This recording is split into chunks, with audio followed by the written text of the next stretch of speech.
Hello and welcome to Scale War Machines. Time for another guide looking at popular modelling products. Here's what we'll be looking at this time.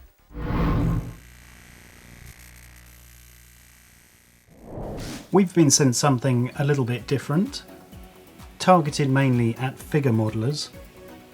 What we've got here is a small selection of the Historex Nco range of plastic figures and accessories. Historex Nco makes all sorts of interesting figures and kits, all moulded in their traditional white plastic.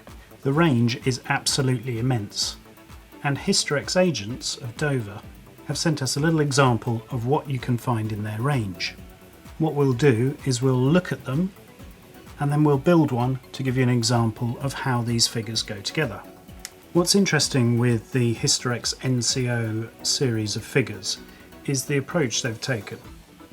They decided to replicate all the different individual elements of uniforms on these historical figures, particularly Napoleonic era figures, that you could ever find. They then created a modular approach where they're able to package up all these different individually moulded uniform and torso or horse elements. They can package them all together in figure sets. There are endless combinations of figures and figure kits and cavalry kits that can be created. Here, for example, is a typical mounted figure, but it's a 54mm figure.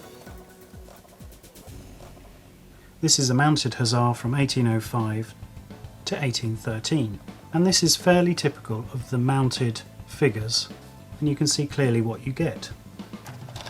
This one is pretty typical of a standing figure.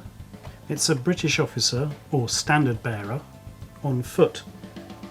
In line with their policy of offering multiple parts, you also get multiple poses. You'll find that there's often duplicate parts or alternative parts, so it makes you think of multi-pose type figures.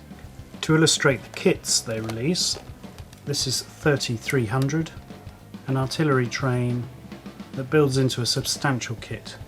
1 limber and a 4-horse team and 2 drivers. An Imperial Guard gun team on the move there. Heaps of parts in this kit. There again, that's typical of the Historex Nco type diorama kits. This is the 6th Dragoons Inniskillen 1812 to 1815. And here you can see the horse and all the components. You also get a ribbon to make all the straps and uniform details. The range also includes hundreds of spare parts. Now these are particularly useful, and we've always wanted to look at these with a view to dioramas and so on, so if you're a diorama builder you should have a look at their range of spare parts. If you're a scratch builder or figure builder, these will also come in very useful. Here's just some examples. The table there, immediately useful for dioramas, barrels, and even old rifles and muskets. All very useful. To show how they go together, we're going to build this 30001 Napoleon, and this is a mounted kit. All of these kits come with a historical description. They explain all the saddle, straps and leather, harnesses and buckles, the uniform, the insignia and so on. A photocopied sheet isn't really an instruction sheet, so you have to find your own way through all the parts. When you build these kits, it will need a bit of filler and clean up. Using clippers, we remove the parts from their sprues and we remove any runoff points. We clean up all the pieces using either a sanding stick or a scalpel, and we gently remove any of the finer pieces from their sprues. Any flash, which is this sort of overspill, is neatly removed with a sharp blade. Once we've got all the parts cleaned up for both the horse and Napoleon, we're ready to glue. You can use a liquid plastic cement like Plastic Magic. We used a little bit of Deluxe Materials Rocket Max. This is a super glue, and that was for simple speed. So you can see here how quickly the model goes together. Don't worry too much about gaps, as we'll be filling those with a putty. We build it up using the majority of parts. It starts to build up into actually quite an impressive little model. And here you can see we're using a little bit of Plastic Magic just to cement all the joins. We fill with a bit of putty, and you can liquefy it with a little bit of acetone.